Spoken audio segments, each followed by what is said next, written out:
Salam saudara, salam damai sejahtera bagi kita semua. Kembali kita berjumpa dalam suasana sukacita. Dan saya percaya bahwa Bapak Ibu Saudara sekalian ya tetap di dalam keadaan sehat dan tetap dalam keadaan sukacita, bahagia, dan Tuhan senantiasa menjaga dan memelihara. Sebelumnya mari kita berdoa.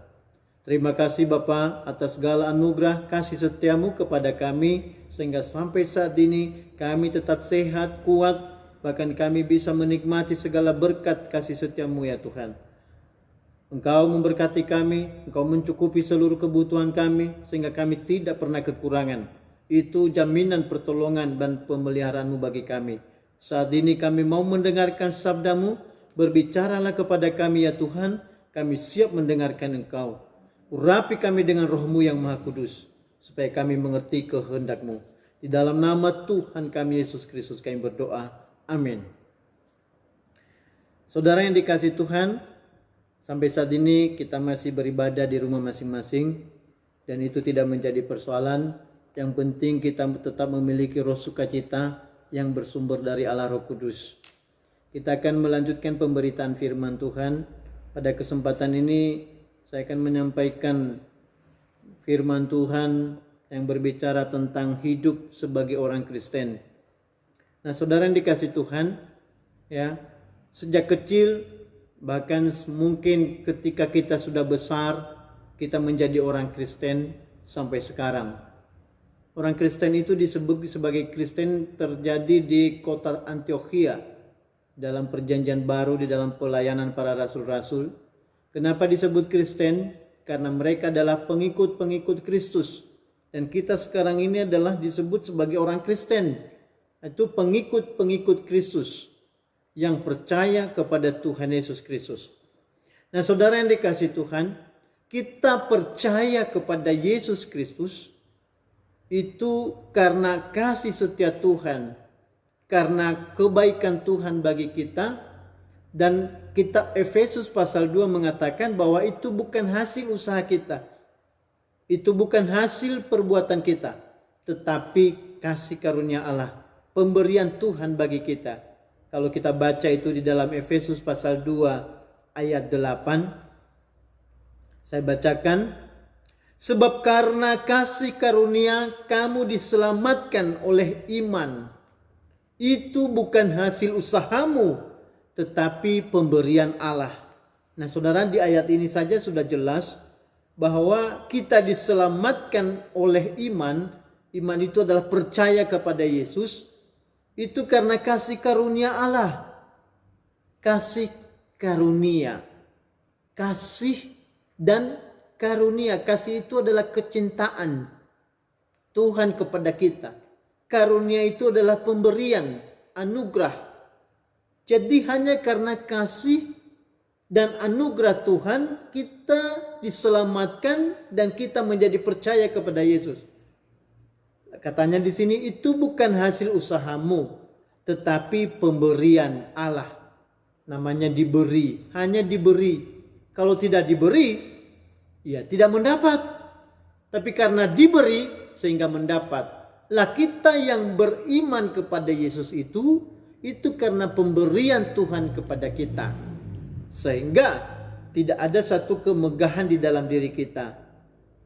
Sehingga ayat 9 dia berkata, itu bukan hasil pekerjaanmu.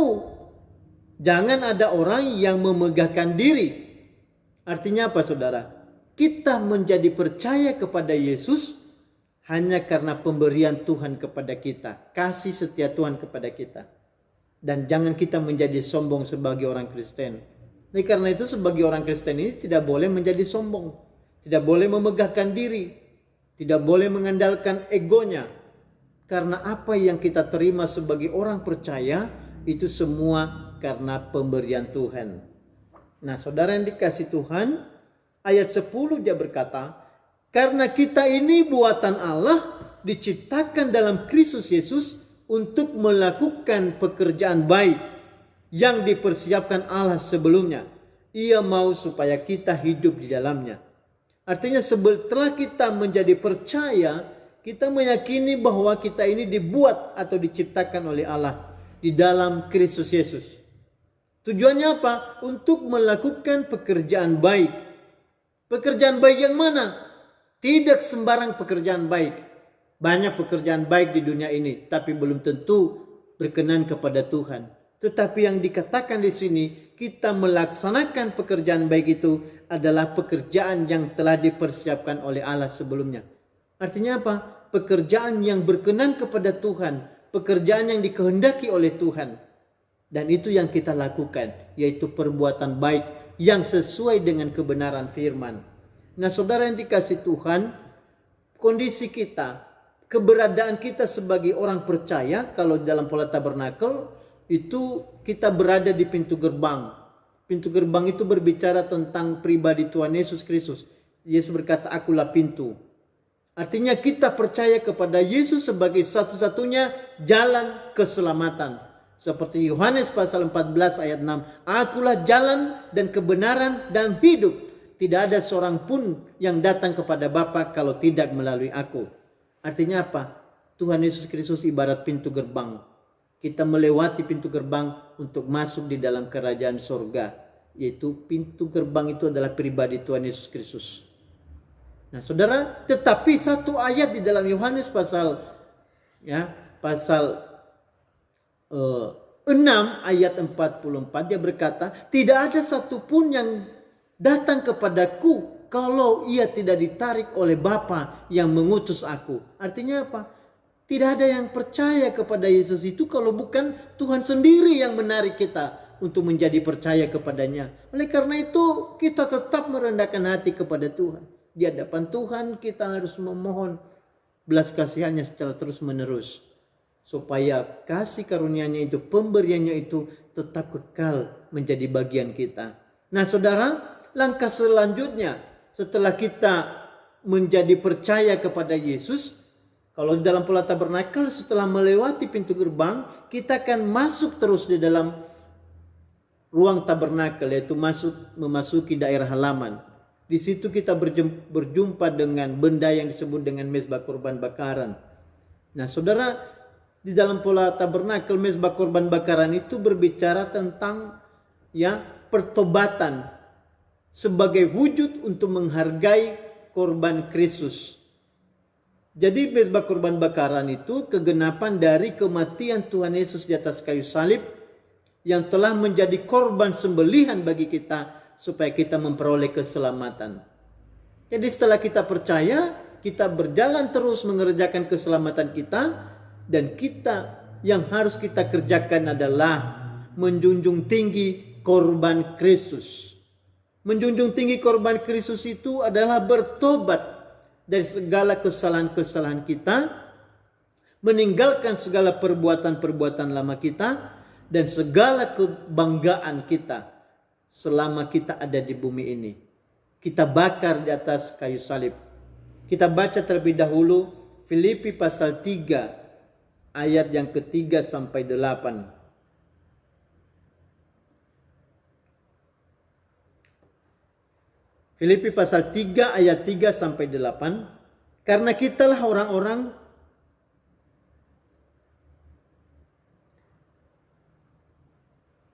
Saya baca di ayat yang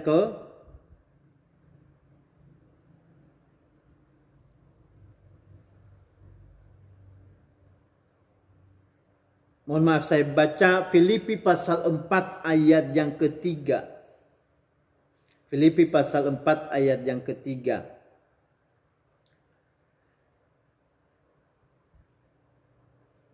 Bahkan kuminta kepadamu juga Sugos, temanku yang setia.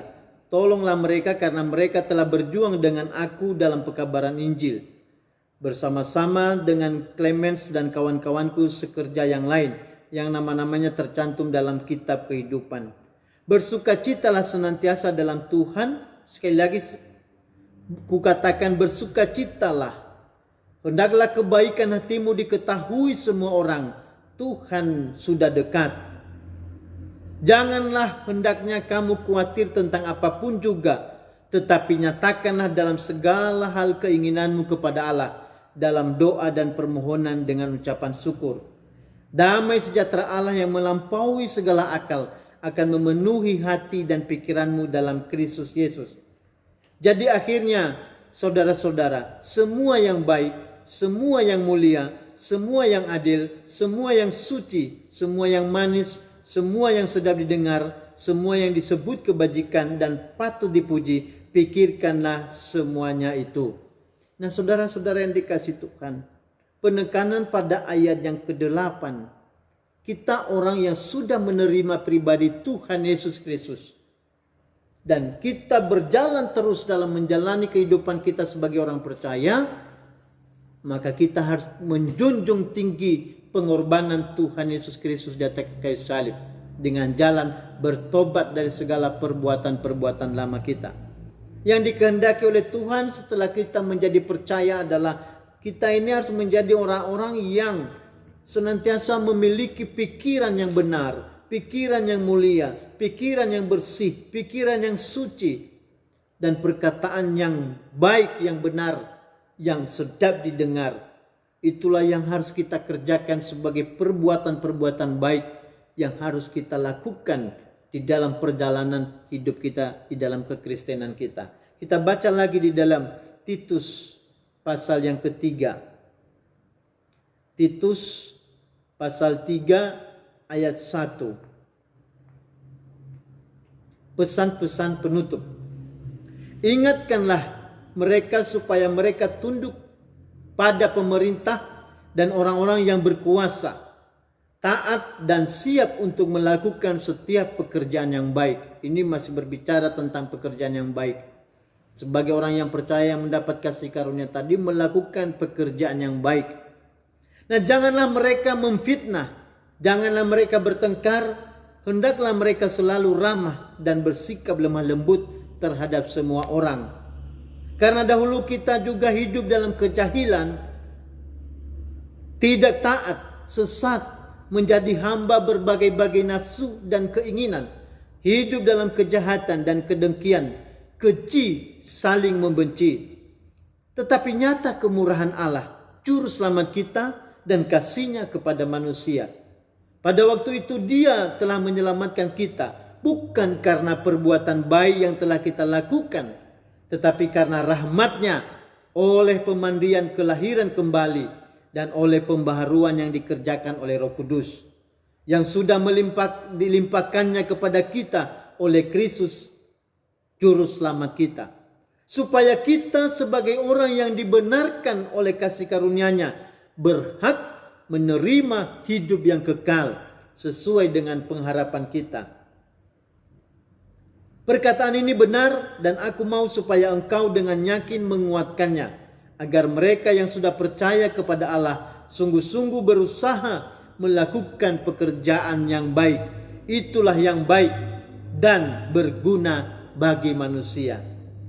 Nah, saudara yang dikasihi Tuhan, pekerjaan yang baik yang harus kita lakukan di dalam kehidupan kita sebagai orang-orang Kristen, sebagai orang-orang yang telah mendapat kasih karunia, diselamatkan oleh iman, bukan karena perbuatan kita, maka kita melakukan perbuatan-perbuatan baik yang dikehendaki oleh Tuhan.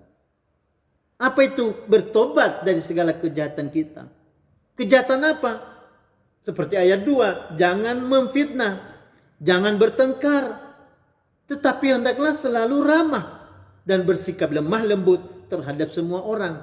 Dan itulah teladan yang telah diberikan oleh Tuhan Yesus kepada kita. Artinya apa? Kalau kita masih bersikap dan bertindak seperti ayat 2 ini, masih suka memfitnah, masih suka bertengkar, tidak ramah, tidak memiliki kelemah lembutan terhadap sesama tubuh Kristus, berarti kita ini tidak menghargai pengorbanan Tuhan Yesus. Kita ini tidak menjunjung tinggi kematiannya di atas kayu salib. Ciri-ciri itu adalah ciri-ciri perbuatan lama yang belum ditinggalkan, tetapi masih sudah dibawa di dalam kehidupan sebagai orang-orang percaya. Ayat 3, dahulu kita memang hidup dalam kejahilan, tidak taat, sesat, menjadi hamba berbagai-bagai nafsu dan segala keinginan, hidup dalam kejahatan, hidup dalam kedengkian, keji, saling membenci. Itu dulu sebelum kita percaya kepada Yesus. Tetapi seharusnya setelah kita menjadi orang yang beriman dan yang mendapat kasih karunia Allah diselamatkan, maka semua perbuatan itu kita tinggalkan, saudara yang dikasih Tuhan. Kita tinggalkan itu. Jangan ada di dalam diri kita sebagai orang percaya. Kita yang suka menyembah Tuhan, kita yang suka berdoa, kita yang suka menyanyi, kita yang suka membaca firman. Kalau masih ada perbuatan-perbuatan ini dalam diri kita, maka kita sama saja seperti kehidupan lama masih ada di dalam diri kita. Kuasa dosa itu masih melekat di dalam diri kita. Kuasa salib Kristus belum menebus kita. Kuasa korban Kristus belum berkuasa di dalam diri kita. Ternyata kita masih hidup dan berkubang di dalam dosa kita. Nah, saudara yang dikasih Tuhan, pertobatan itu merupakan perbuatan baik yang dikehendaki oleh Tuhan. Ya. Demikian juga ya, seperti Rasul Paulus di dalam kehidupannya yang dia sampaikan kepada Titus. Rasul Paulus telah percaya kepada Yesus Kristus, telah percaya kepada Tuhan, sehingga apa yang menjadi kebanggaannya sebelum dia percaya kepada Yesus, dia menganggap itu sebagai sampah. Dia menganggap itu sebagai sampah yang harus ditinggalkan. Tidak ada gunanya. Seperti kalau kita baca di dalam Filipi pasal 2 itu. Coba kita baca, saudara-saudara. Apa yang menjadi kebanggaan Rasul Paulus sebelum dia percaya kepada Tuhan.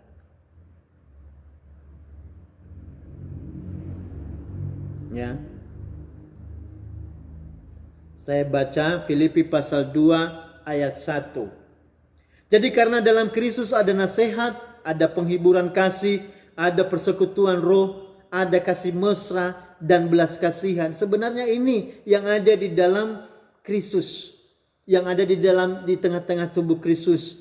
Ada penghiburan kasih, ada persekutuan dengan roh, ada kasih mesra dan belas kasihan. Karena itu sempurnakanlah sukacitaku dengan ini. Hendaklah kamu sehati sepikir dalam satu kasih, satu jiwa, satu tujuan. Dengan tidak mencari kepentingan diri sendiri atau puji-pujian yang sia-sia. Sebaliknya hendaklah dengan rendah hati yang seorang menganggap yang lain lebih utama daripada dirinya sendiri. Tapi yang sering terjadi di tengah-tengah umat Kristen, sering mencari untuk kepentingan diri sendiri, sering melayani untuk mencari puji-pujian, supaya dipuji, supaya disanjung karena mampu melayani, mampu berbuat sesuatu. Dan itu yang sering dicari. Dan hal itu merupakan ya, perbuatan melanggar kebenaran firman dalam Filipi pasal 2 ini. Nah, saudara, ayat 4, dan janganlah tiap-tiap orang hanya memperhatikan kepentingannya sendiri, tetapi kepentingan orang lain juga. Hendaklah kamu dalam hidupmu bersama menaruh pikiran dan perasaan yang terdapat juga di dalam Kristus Yesus, yang walaupun dalam rupa Allah tidak menganggap kesetaraan dengan Allah itu sebagai milik yang harus dipertahankan, melainkan telah mengosongkan dirinya sendiri dan mengambil rupa seorang hamba dan menjadi sama dengan manusia. Nah, saudara yang dikasihi Tuhan, yang dikehendaki oleh Rasul Paulus di dalam Filipi pasal 2 ini adalah kita memiliki kerendahan hati sebagai orang-orang yang telah ditebus, sebagai orang-orang yang telah diselamatkan, sebagai orang-orang yang mendapat kasih karunia Allah. Ya,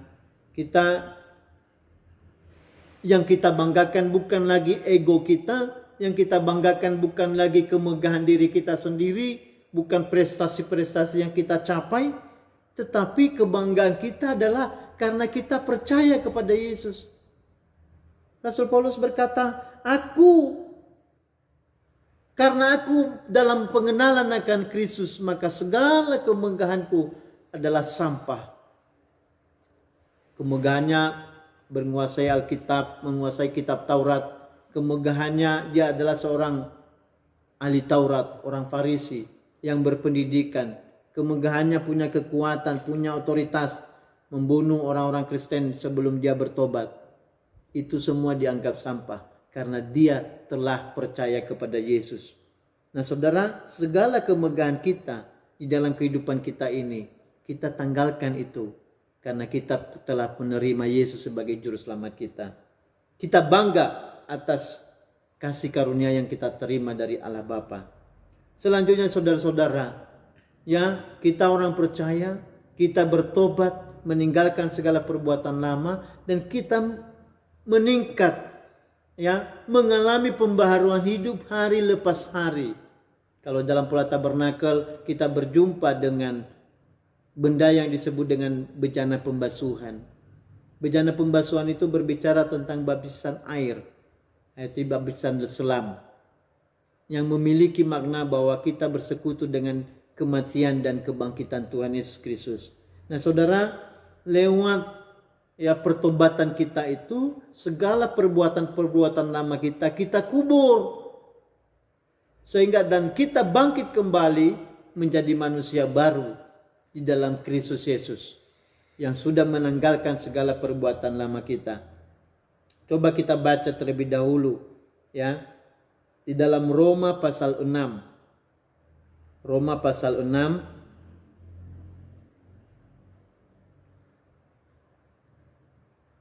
mulai ayat 1. Ini makna baptisan air. Ya, makna baptisan air yaitu pembaharuan hidup. Pembaharuan hidup. Mati dan bangkit dengan Kristus. Jika demikian, apakah yang hendak kita katakan? Bolehkah kita bertekun dalam dosa supaya semakin bertambah kasih karunia itu? Sekali-kali tidak. Bukankah kita telah mati bagi dosa? Bagaimanakah kita masih dapat hidup di dalamnya? Atau tidak tahukah kamu bahwa kita semua yang telah dibaptis dalam Kristus telah dibaptis dalam kematiannya? Dengan demikian, kita telah dikuburkan bersama-sama dengan Dia oleh baptisan dalam kematian, supaya sama seperti Kristus telah dibangkitkan dari antara orang mati oleh kemuliaan Bapa, demikian juga kita akan hidup dalam hidup yang baru. Sebab jika kita telah menjadi satu dengan apa yang sama dengan kematiannya, kita juga akan menjadi satu dengan apa yang sama dengan kebangkitannya. Karena kita tahu bahwa manusia lama kita telah turut disalibkan, supaya tubuh dosa kita hilang kuasanya, agar jangan kita menghambakan diri lagi kepada dosa. Sebab siapa yang telah mati, ia telah bebas dari dosa. Jadi jika kita telah mati dalam Kristus, kita percaya bahwa kita akan hidup juga dengan Dia. Nah saudara yang dikasihi Tuhan, urutannya kita menjadi orang percaya karena kasih karunia Allah. Maka langkah selanjutnya kita bertobat, meninggalkan segala perbuatan lama.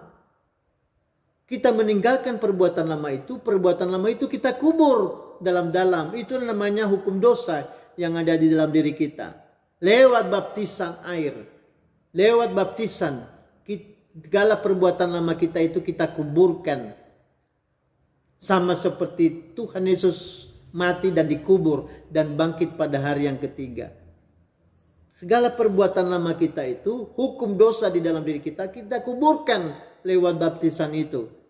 Dan kita bangkit kembali menjadi manusia baru. Nah saudara yang dikasihi Tuhan, kalau kita masih sekarang ini orang-orang yang sudah dibaptis masih memiliki perbuatan-perbuatan lama itu, saling membenci, bertengkar, iri hati, dendam, tidak bisa mengampuni, itu perbuatan lama. Berarti walaupun kita sudah dibaptis, tetapi makna kematian Tuhan Yesus itu belum melekat di dalam diri kita. Kita masih belum bebas dari hukum dosa. Ternyata kita masih hidup di dalamnya. Untuk apa kita menjadi orang Kristen kalau seperti itu? Yang dikehendaki Tuhan adalah pembaharuan hidup. Walaupun sudah sekian tahun kita dibaptis, tetapi setiap hari kita melakukan pembaharuan hidup. Membaharui hidup kita, membaharui perbuatan kita, membaharui pikiran kita, membaharui perkataan kita, membaharui segala gerak-gerik hidup kita dari hari ke hari, dari minggu ke minggu, dari bulan ke bulan, dari tahun ke tahun, lewat kebenaran firman, supaya hukum dosa itu tidak berkuasa lagi di dalam diri kita. Saudara-saudara yang dikasihi Tuhan, ya, orang yang telah dibaptis itu selalu berjuang mengalami pembaharuan hidup. Supaya apa? Supaya janji keselamatan yang sempurna itu betul-betul kita peroleh dan kita gapai pada waktu yang Tuhan telah tetapkan bagi kita. Menjadi persoalannya, saudara, kita perlu mengoreksi diri kita sehari-hari. Apakah kita ini betul-betul sudah menanggalkan perbuatan lama itu, atau masih melekat erat di dalam diri kita? Maka ingatlah bahwa sebagai orang percaya, seharusnya semua perbuatan lama itu dikikis dari hari ke hari. Dikikis. Dan kita berjuang untuk melakukan perbuatan baik yang Tuhan kehendaki. Selanjutnya, saudara-saudara yang dikasihi Tuhan, setelah kita dibaptis, mengalami pembaharuan hidup, ibaratnya hidup kita ini bersih, ibarat seperti rumah yang sudah dibersihkan. Maka kalau tidak diisi, akan dimasuki oleh roh jahat yang lebih jahat lagi. Maka untuk mengalami pembaharuan hidup, kita harus hidup oleh Roh Kudus. Supaya apa? Roh Kuduslah yang akan berkuasa mengatur segala aspek kehidupan kita. Supaya Roh Kudus itu yang menuntun kita, yang mengatur segala gerak-gerak kita, baik di dalam berpikir, di dalam berkata-kata, di dalam berperasaan, di dalam perbuatan. Biarlah semuanya dikendalikan oleh Roh Kudus. Makanya Rasul Paulus di dalam Galatia pasal 6, Galatia pasal 5 ayat 16. Galatia pasal 5 ayat 16. Hidup menurut daging atau roh. Maksudku ialah hiduplah oleh roh, maka kamu tidak akan menuruti keinginan daging. Sebab keinginan daging berlawanan dengan keinginan roh, dan keinginan roh berlawanan dengan keinginan daging. Karena keduanya bertentangan, sehingga kamu setiap kali tidak melakukan apa yang kamu kehendaki. Nah, saudara, yang dikehendaki adalah hidup oleh roh, bukan hidup dalam perbuatan daging. Tetapi persoalannya, saudara-saudara, banyak orang yang mengaku bahwa hidup oleh roh, hidup dipimpin oleh Roh Kudus, berdoa menyembah kepada Tuhan, tetapi masih menyimpan rasa dendam, kebencian, perkataan-perkataan kotor, perkataan-perkataan fitnah, masih menyimpan pikiran-pikiran negatif, pikiran-pikiran jahat terhadap sesamanya. Tetapi di sisi lain selalu mengaku bahwa hidup oleh roh, tetapi perbuatannya adalah perbuatan lama. Firman Tuhan berkata, itu adalah berdusta atas dirinya sendiri. Kalau kita hidup oleh roh, maka yang keluar adalah buah-buah roh. Kalau kita hidup oleh roh, maka buah yang kita hasilkan adalah buah roh. Ada kasih, sukacita, damai sejahtera, kesabaran, kemurahan, kebaikan, kelemah lembutan, kesetiaan, dan penguasaan diri. Itulah hasil yang kita hasilkan apabila kita ini hidup oleh roh. Hidup sebagai penyembah-penyembah, hidup sebagai orang yang berdoa, hidup sebagai orang yang memuji Tuhan. Yang kita hasilkan adalah buah roh. Buahnya kita adalah buah roh. Ada kasih, ada sukacita, ada damai sejahtera, ada kesabaran, kemurahan, kebaikan, kesetiaan dalam pelayanan, dan ada penguasaan diri. Tetapi sebaliknya, dari buah yang kita hasilkan, nah, kita tahu diri kita. Sebaliknya, kalau perbuatan yang kita hasilkan adalah perbuatan lama, perbuatan daging, kemarahan, kebencian, percabulan, kedengkian, pesta pora, kecemaran, hawa nafsu, ya, iri hati, benci, dendam, itu semua perbuatan-perbuatan lama, manusia lama. Kalau itu yang kita hasilkan dalam kehidupan kita sehari-hari, yakinlah ternyata kita bukan hidup oleh roh, tetapi hidup oleh keinginan daging. Maka firman Tuhan berkata, keinginan daging berlawanan dengan keinginan roh. Keinginan daging adalah perseteruan dengan Allah. Keinginan daging adalah musuhnya Tuhan. Maka tidak heran nanti kalau orang Kristen itu banyak yang ditolak oleh Tuhan. Banyak yang ditolak oleh Tuhan. Sekalipun sudah mengakui sebagai orang Kristen, tetapi banyak yang ditolak oleh Tuhan. Kenapa? Karena masih hidup di dalam perbuatan-perbuatan daging. Perbuatan daging adalah perseteruan dengan Tuhan. Perseteruan itu adalah musuh. Seteru Allah, seteru itu adalah musuh Tuhan. Maka siapa di antara kita yang berani menjadi musuhnya Tuhan? Bertahanlah di dalam perbuatan-perbuatan daging itu. Siapa di antara kita yang mau menjadi seterunya Tuhan? Hiduplah oleh perbuatan daging itu. Maka kita nanti juga akan menerima akibatnya. Nah saudara yang dikasihi Tuhan, marilah kita belajar memahami firman. Kalau kita mengakui bahwa kita ini seorang penyembah-penyembah, kita mengakui bahwa kita ini seorang yang hidup dalam roh, maka jaminan dan bukti dari semuanya itu adalah Galatia pasal 5 ayat 22 dan 23 itu. Yang kita hasilkan adalah ada sukacita, ada kasih, damai, sejahtera. Tidak ada kebencian, tidak ada permusuhan, tidak ada perselisihan. Nah saudara yang dikasihi Tuhan, hari-hari hidup kita senantiasa diperhadapkan dengan persoalan. Persoalan ekonomi, persoalan dalam keluarga, persoalan antara suami dan istri, persoalan antara orang tua dengan anak, persoalan pendidikan anak. Kadangkala membuat kita ini lupa diri, kadang-kadang membuat kita ini lupa identitas diri kita. Terbawa emosi, terbawa perasaan, apalagi kalau suka mendengarkan omongan-omongan negatif. Maka pikiran kita teracuni oleh hal-hal yang negatif. Yang kita hasilkan adalah perbuatan-perbuatan daging. Nah sebelum terlambat hendaklah kita bertobat. Sebelum terlambat hendaklah kita bersungguh-sungguh menyadari hal itu. Dan kita kembali kepada kebenaran firman. Kita semua ini belum sempurna. Kita semuanya, baik saya, saudara sekalian, masih berjuang terus untuk melakukan kebenaran firman. Masih berjuang terus untuk melakukan kehendak Tuhan. Kita baca Yakobus pasal 4. Yakobus pasal yang keempat.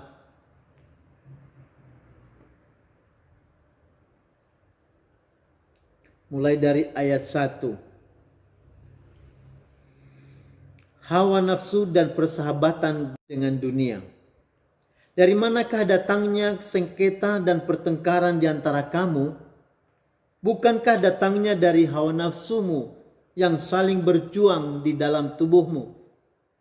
Kamu mengingini sesuatu, tetapi kamu tidak memperolehnya. Lalu kamu membunuh, kamu iri hati, tetapi kamu tidak mencapai tujuanmu. Lalu kamu bertengkar dan kamu berkelahi. Kamu tidak memperoleh apa-apa karena kamu tidak berdoa. Atau kamu berdoa juga, tetapi kamu tidak menerima apa-apa karena kamu salah berdoa. Sebab kamu meminta itu hendak kamu habiskan untuk memuaskan hawa nafsumu. Hai kamu orang-orang yang tidak setia, tidakkah kamu tahu bahwa persahabatan dengan dunia adalah permusuhan dengan Allah? Jadi barang siapa hendak menjadi sahabat dunia ini, ia menjadikan dirinya musuh Allah. Janganlah kamu menyangka bahwa kitab suci tanpa alasan berkata, roh yang ditempatkan Allah di dalam diri kita diingininya dengan cemburu. Tetapi kasih karunia yang dianugerahkannya kepada kita lebih besar daripada itu. Karena itu ia katakan, Allah menentang orang yang congkak, tetapi mengasihani orang yang rendah hati. Karena itu tunduklah kepada Allah dan lawanlah iblis, maka ia akan lari daripadamu. Mendekatlah kepada Allah dan ia akan mendekat kepadamu. Tahirkanlah tanganmu, hai kamu orang-orang berdosa, dan sucikanlah hatimu, hai kamu yang mendua hati. Nah, saudara yang dikasih Tuhan, seperti yang sudah saya katakan tadi, perjalanan kehidupan kekristenan itu perlu perjuangan. Mulai dari pintu gerbang, percaya kepada Yesus, itu sebagai pemberian Allah, bukan karena kebaikan kita. Dan ada konsekuensi yang harus kita kerjakan sebagai orang yang telah menerima kebaikan Tuhan, yaitu bertobat, meninggalkan perbuatan-perbuatan lama kita, dan mengalami pembaharuan hidup yang ditandai dengan baptisan. Tidak hanya berhenti mengalami pembaharuan hidup, meninggalkan perbuatan lama, tetapi harus hidup oleh Roh Kudus. Hidup dipimpin oleh Roh Kudus. Maka dari situ nanti tampak apakah kita ini hidup oleh Roh Kudus. Tampak dari buah yang kita hasilkan. Apakah hidup oleh Roh Kudus, maka yang dihasilkan adalah buah roh. Ada 9. Tapi sebaliknya kalau kita ini hidup oleh perbuatan daging, maka yang kita hasilkan adalah perbuatan-perbuatan daging. Nah, saudara-saudara yang dikasih Tuhan, marilah kita masing-masing melakukan introspeksi diri kita sebelum terlambat. Ya, sebelum terlambat. Kita ada waktu untuk berdamai kepada Tuhan, untuk berdamai dengan sesama kita. Belajarlah mengampuni. Belajar mengampuni dengan hati yang tulus, supaya kita betul-betul menjadi orang Kristen yang diperkenan oleh Tuhan. Dikatakan di sini, ya, apa yang menyebabkan terjadinya pertengkaran? Itu karena hawa nafsu kita yang saling berjuang di dalam diri kita. Kita mengingini sesuatu, tetapi tidak memperolehnya. Lalu kita bertengkar, kita bermusuhan, kita saling membenci, kita saling mendengki, kita berkelahi. Nah, ini perbuatan daging yang Tuhan sangat benci yang ada di dalam diri kita. Tetapi hendaklah kita, orang yang telah menerima kasih karunia itu, memiliki kerendahan hati di hadapan Tuhan. Roh Kudus yang sudah Tuhan taruh di dalam diri kita sangat diinginkan oleh Tuhan, ingin dicabut kembali. Kalau kita tidak bertobat, roh yang pernah Tuhan taruh kepada kita akan dicabut kembali. Maka kita akan menjadi manusia yang malang. Nah, saudara-saudara yang dikasih Tuhan, oleh renungan firman ini, saya berharap bahwa kita akan menjadi orang Kristen yang betul-betul orang Kristen, yang mengalami pertumbuhan rohani. Dari pintu gerbang, masuk ke daerah halaman, bertemu dengan mezbah korban bakaran, bertemu dengan bejana pembasuhan, masuk melalui pintu kemah, dan nanti selanjutnya sampai ke ruang Maha Kudus, supaya kita betul-betul layak mendapatkan apa yang dijanjikan Tuhan dalam kehidupan kita. Nah, saudara yang dikasih Tuhan, tentang persoalan berkat, kebutuhan hidup kita sehari-hari, tidak usah khawatir. Saya yakin dan percaya orang yang sungguh-sungguh di dalam Tuhan senantiasa ada pemeliharaan. Ada pemeliharaan dari Tuhan, ada providensial dari Allah, dan itu jaminan dari Tuhan. Yang terpenting pembaharuan hidup kita setiap hari, pembaharuan akal budi kita, pembaharuan perbuatan-perbuatan kita. Maka segala kebutuhan kita itu sudah disediakan oleh Tuhan. Saya yakin itu, saudara-saudara. Saya yakin itu. Kalau hati kita bersih, tenang di hadapan Tuhan, maka segala keperluan kita selalu disediakan dan cukupi oleh Tuhan. Tuhan Yesus Kristus memberkati kita. Salam. Mari saudara, kita akan masuk di dalam perjamuan kudus. Saya persilakan Bapak Ibu untuk mempersiapkan perjamuan kudus, dan kita memanfaatkan tubuh dan darah Tuhan itu untuk mengalami pertobatan, memohon pengampunan kepada Tuhan, dan memohon hati nurani yang baik, supaya kita ini memiliki hati nurani yang baik di hadapan Allah, dan kita diperkenan oleh Tuhan. Terlebih dahulu mari kita berdoa. Di dalam nama Bapa, Putra dan Roh Kudus, kami bersyukur kasih setia Tuhan kepada kami. Engkau masih memperkenankan kami hidup di dalam kasih karunia-Mu Tuhan. Maka kami mohon saat ini, kiranya kasih setiamu, pengampunan yang daripadamu menjadi milik kami. Berilah kami Roh-Mu yang kudus, supaya kami mengalami pembaharuan budi, pembaharuan hati, pembaharuan pikiran dan perasaan, pembaharuan hidup kami seutuhnya, supaya kami layak mendapatkan berkat-berkat yang Tuhan janjikan bagi kami. Baik berkat jasmani, kebutuhan hidup kami sehari-hari, maupun berkat rohani, kehidupan yang kekal dan sempurna, itu yang Kau sediakan bagi kami. Terima kasih Tuhan. Kami bersekutu dengan tubuh dan darah-Mu. Kami mohon kuasa tubuh dan darah-Mu ini membaharui hidup kami dan memberikan kami kekuatan yang baru untuk melayani Tuhan. Roti dan anggur yang Tuhan sudah berikan bagi kami dikuduskan, disucikan menjadi tubuh dan darah Tuhan Yesus Kristus. Di dalam nama Tuhan Yesus kami berdoa. Amin. Baik saudara, mari kita berdiri dan kita mengangkat perjamuan kudus. Kita angkat tubuh Tuhan tinggi di atas kepala kita. Dan kita dengarkan firman Tuhan dari Matius pasal 26 ayat 26 sampai 28. Dan ketika mereka sedang makan, Yesus mengambil roti, mengucap berkat, memecah-mecahkannya lalu memberikannya kepada murid-muridnya dan berkata, "Ambillah, makanlah, inilah tubuhku." Kita makan dengan percaya dalam nama Tuhan Yesus Kristus.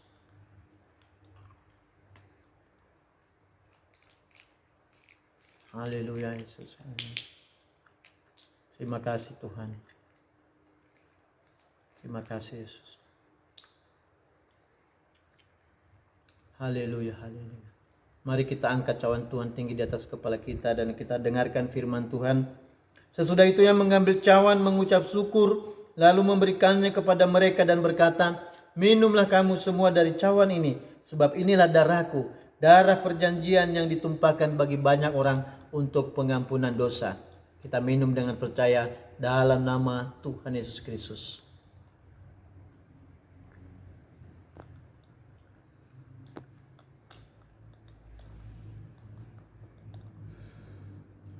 Terpujilah Bapa di surga, oleh kasih karunia-Mu kami diselamatkan oleh iman dan percaya kepada Tuhan Yesus Kristus. Tuhan, kami bersyukur Kau telah menjadikan kami orang-orang kudus dan orang-orang pilihan-Mu. Maka kami memohon kemurahan-Mu, ampuni segala dosa dan kesalahan kami. Baharuilah hidup kami hari lepas hari. Biarlah kuasa tubuh dan darah-Mu ini menjadi sumber kekuatan bagi kami untuk menjalani hari-hari hidup kami menuju kepada kesempurnaan yang Tuhan kehendaki dalam kehidupan kami. Berkati kami saat ini ya Tuhan. Berkati seluruh umat-Mu, berkati seluruh jemaat dalam persoalan hidup mereka, baik di dalam nikah rumah tangga mereka, baik di dalam pekerjaan, di dalam usaha, di dalam bisnis, di dalam pendidikan anak-anak, dan di dalam setiap pekerjaan umat-Mu, bahkan di dalam pelayanan. Setiap ada persoalan Tuhan, kiranya Engkau datang sebagai penolong. Kau yang menyelesaikan setiap persoalan setiap umat-Mu. Ya Bapa, pengharapan kami hanya kami taruh kepadamu ya Tuhan. Oleh karena itu hamba memohon kasih setiamu untuk seluruh umat-Mu. Kau memberkati mereka yang sakit disembuhkan, yang susah dihiburkan, yang menderita ditolong oleh Tuhan, yang kekurangan dicukupi oleh Tuhan. Apapun yang dibutuhkan oleh umat-Mu, Engkau sediakan bagi mereka. Setiap persoalan di dalam nikah dan rumah tangga mereka, hadirlah sebagai penolong ya Tuhan. Kau selesaikan masalah mereka. Kau berikan mereka damai dan sejahtera daripada-Mu. Terima kasih Bapa. Kau berkati seluruh umat-Mu, baik anak-anak sekolah minggu, anak remaja, kaum muda-mudi, bahkan seluruh orang tua yang senantiasa berharap kepada-Mu. Kau nyatakan kasih setiamu dan pemeliharaan-Mu ya Bapa. Terima kasih Bapa, terima kasih. Oleh karena itu ya Tuhan, biarlah kami mendapatkan berkat daripada-Mu, berkat kasih setia dari Allah Bapa, damai dan sejahtera dari Tuhan Yesus Kristus, kekuatan dan kuasa dari Allah Roh Kudus menyertai kami dari sekarang sampai Maranatha, Tuhan Yesus datang yang kedua. Haleluya, haleluya. Amin. Salam saudara. Tuhan Yesus memberkati.